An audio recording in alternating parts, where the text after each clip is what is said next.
என்னுடைய பிள்ளை, நான் உனக்கு முன்னால நின்று பாதுகாப்பேன், பயப்படாத. உன்னை சேரப்பட நான் விட மாட்டேன்.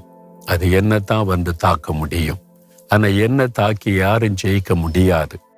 என்கிட்ட மோதி யாரும் வெற்றி பெற முடியாது. பயப்படாம இரு என்பதாய் ஆண்டவர் உங்களை பார்த்து சொல்றார். நீங்க என்ன சொல்லணும்? ஆண்டவரே, எனக்கு கேடகமா இருக்கிறீங்களே, இதை விட என்ன பெரிய பாக்கியம் வேணும்? எனக்கு பாதுகாப்பா நீங்க இருக்கிறீங்க. சத்துருவின் எந்த கிரியைகளும், பொல்லாத மனிதர்களின் எந்த பொறாமையின் கிரியைகளும் என்னை சேதப்படுத்த முடியாதுன்னு தைரியமா சொல்றீங்களா? ஆண்டவரை பார்த்து, தகப்பனே, எனக்கு நீங்க கேடகமா இருக்கிறதற்காய் ஸ்தோத்திரப்பா. எந்த பிசாசின் கிரியைகளும், பொல்லாத மனிதர்களின் கிரியைகளும் என்னை சேதப்படுத்தவே முடியாது. நீங்க என்னை பாதுகாக்கிற கேடகம். அதற்காக ஸ்தோத்திரம்.